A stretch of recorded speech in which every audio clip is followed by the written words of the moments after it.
I have no doubt most of you have noticed over the last 10 or 11 months I've been a lot happier. Glowing, really, radiant. You can tell probably just from my voice alone and this striking smile. So what is the secret to this newfound happiness of mine? The one trick doctors don't want you to know? I haven't been online as much. I've been going outside far more frequently, spending time in the real world. And as such, I'm sure many of you have noticed over the last 10 or 11 months, internet drama hasn't been a huge focal point of the channel because I haven't seen a whole bunch of it. I haven't kept up with the vast majority of it. And of course, occasionally I've still dipped my tootsies in some of it, like if there's something particularly wacky going on, and I still cover like news and crazy shit going on with aliens and all of that kind of thing, or if there's like a really cringe, prankster that got arrested or something, I'll still talk about that. But it's not like a fixation for me like it used to be over the last few years where I was covering any and all internet creator space hoopla. And I want to keep it that way. I'm having a lot more fun not doing that. That being said, there is something that has unfolded here that's like the John Wick killing the dog moment that's bringing me back, just very temporarily. And it's PirateSoftware. Yesterday I talked about Stop Killing Games. And there's no way to talk about Stop Killing Games without also mentioning PirateSoftware because of the profound effect he has had on that initiative in its demise. I say demise, but it's not actually fully cooked, but it has been on life support, and PirateSoftware did play a big role in that because of 2 videos he made, as well as a stream, shitting all over it. And that's not even doing it justice. He was full-blown tooting on this. He was shitting on it with some fart on top. And a lot of what he was saying about Stop Killing Games wasn't accurate. It was a misrepresentation of the initiative. And the guy behind it, the guy spearheading it, Ross, finally set the record straight on a lot of the misconceptions that PirateSoftware helped to put out there and kind of exacerbate these thought processes that just weren't accurate for what the initiative was actually aiming to do. He finally set the record straight. And I, of course, wanted to talk about it as someone who does actually care about it. Now, as I've said, I've been a little more off the grid. I bought a fucking farm, so I've been, living off the Lord's land recently, and I've missed a lot of the internet happenings. So, PirateSoftware's previous anime arcs of drama, like with World of Warcraft, and the one after that, and the one after that, and the one after that, and the one after that, I didn't pay a whole lot of attention to. I only got little tiddlywinks, little morsels of lore about it in a few clips, so I never really even understood what was going on there. So PirateSoftware's response to everything that happened yesterday really caught me by surprise. That was a subversion of my expectations, bigger than Game of Thrones Season 8. Yeah, Hutcher, I did. I think it's really hilarious to me that that entire community is so butt mad at me for putting out a video 10 months ago about their stuff, and then not being refuted, and now it's my fault that everything is going wrong for them. I cannot believe his ego. His ego is so out of control, I feel like he's only a week or 2 away from exclusively referring to himself in third person, like Stone Cold fucking Steve Austin. And that's the truth, 'cause PirateSoftware said so. Some shit like that. It's crazy how he's responded. The smugness is nails on a chalkboard. It just makes you feel icky listening to it. And he goes on that same talking point multiple times in the clip about how, like, oh, I guess I'm fully to blame. I guess because I made those videos 10 months ago, it's my fault entirely that this whole thing crashed and burned. Yep. Oh boy. Time to play a sad song on the world's smallest violin for the Stop Killing Games movement, all because Big Bad PirateSoftware took it all down by himself. Like, it's crazy. No one's saying that. Like, there is no one out there that is saying it is entirely PirateSoftware's fault that Stop Killing Games hasn't been more successful in its endeavors. But there's irrefutable evidence that you had a detrimental effect, a majorly damaging effect on Stop Killing Games because of your misinformation that you spread about it in 2 videos and across all your streams, and not once have you bothered to correct that record. And he has said that it hasn't been refuted in 10 months. That is fish paste. That is turbo horseradish. Go to your own comment section on your videos to see everyone refuting you, as well as the innumerable other gamers and voices out there that have taken down those talking points and debunked a lot of them and proven that you just didn't understand it. And that is the big problem. No one hates PirateSoftware because he doesn't agree with Stop Killing Games. The reason so many people are angry at him, myself included here, you can disagree with the movement all you want. If you don't like the initiative, I'm not your fucking dad. You make your own choices there. But the reason so many people, myself included, do not like how Pirate Software is handling all this is he is refusing, outright refusing, to just admit any level of fault, that he was wrong about anything. And that couldn't be more clear from these clips as well as his tweets that he's made. It's actually his tweets that really sent me off the fucking rails here, off my gourd. Let's start with this little nugget here that he deleted from last night. So he tweeted directly at Ross, the guy behind Stop Killing Games, talking about how he made those videos 10 months ago, and since then, his community has been nothing but hateful. A scourge, a fucking tyrannid threat that he must destroy.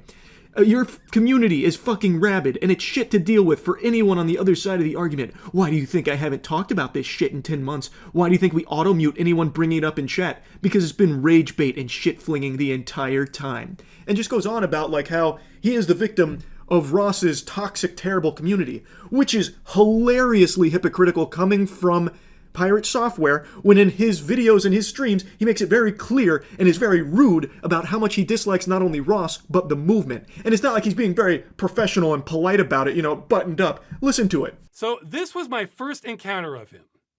Oh shit, now this is actually really dumb. It's used car salesman garbage. This is shit. It's shit. Not only do I not want to back this, I'm going to actively tell people not to. That is awful. That is a horrible goddamn direction. That's awful, dude.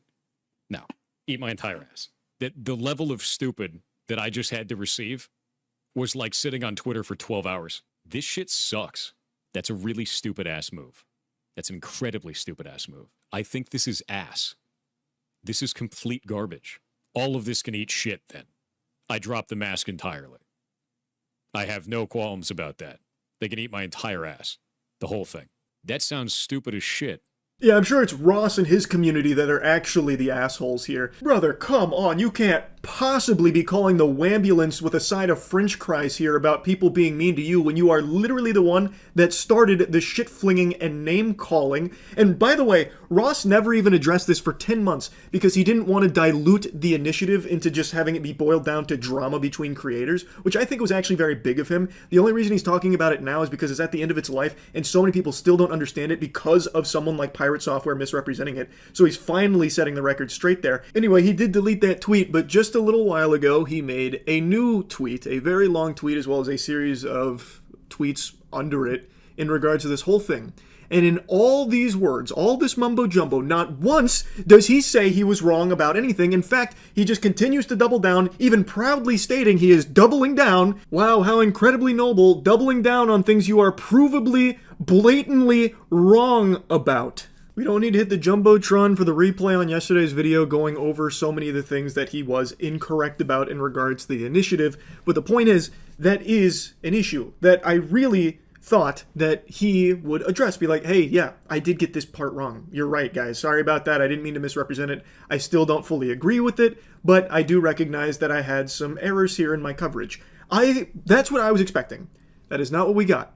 And it prompted me to reach out directly to him, to talk to him, to see, like, why isn't he acknowledging that? Is there a reason? Like, what is going on there? So I did. He made it very clear he was not very happy with my coverage of Stop Killing Games, which is fine. I think that's totally fine. I'm not going to leak DMs or really go in depth on our private conversation, but the point of me reaching out to him was to talk about his refusal to acknowledge that he did, maybe unintentionally, misrepresent Stop Killing Games, and it led to a just shy of 2 hours, like, circular argument that ultimately got us nowhere. He was more focused on his qualms with Stop Killing Games and really liked to challenge me to prove him wrong about some of his hang-ups with it.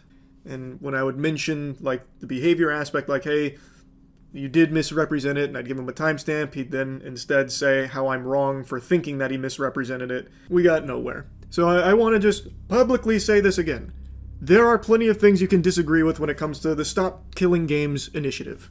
I'll put links to it if you want to learn more about it, and you can form your own opinions on it if you want to support it. If you don't like it, that's fine. That's super normal. And I didn't reach out to try and champion that Pirate Software should become, you know, a huge ambassador of Stop Killing Games, you know, out there on the fucking front lines fighting for it. It had nothing to do with that.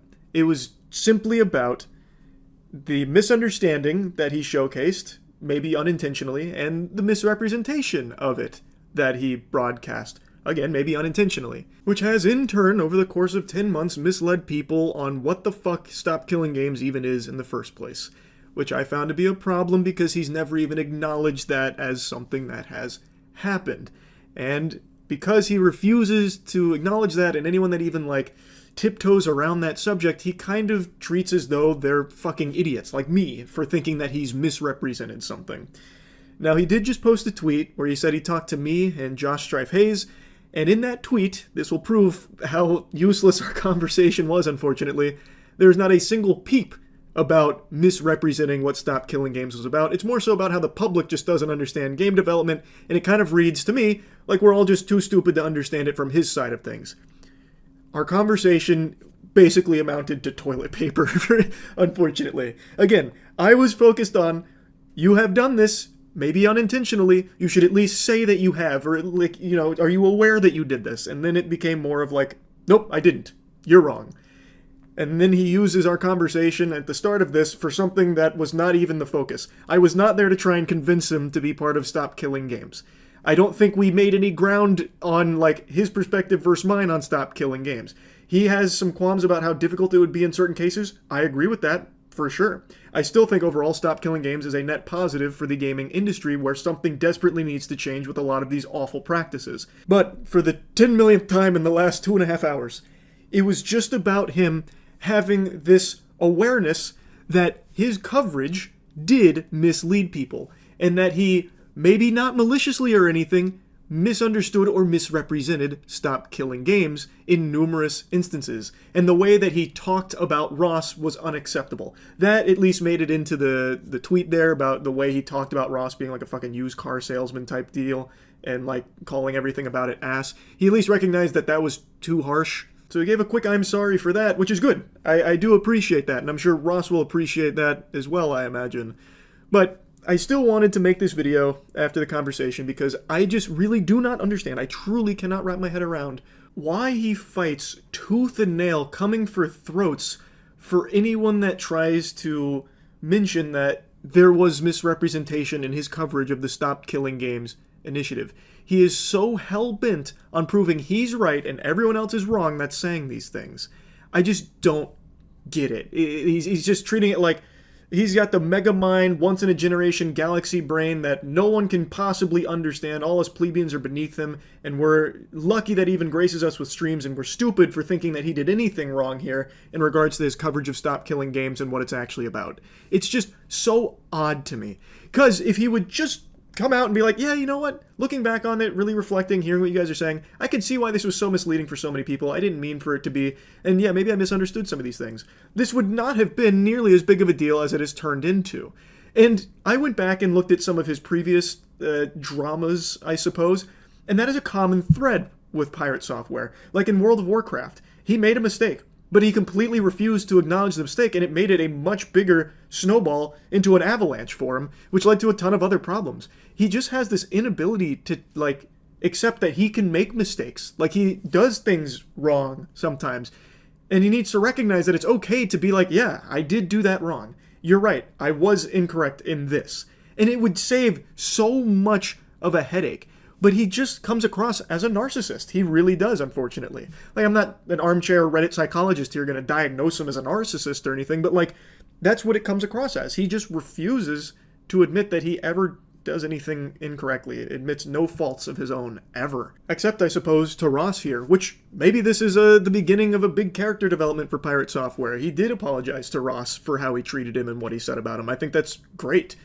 Would love to see that same kind of energy for understanding where people like myself are coming from with your coverage of Stop Killing Games and why people feel the way they do about what's happened since with your responses. But anyway, I won't keep yapping about it. That's really about it. So yeah.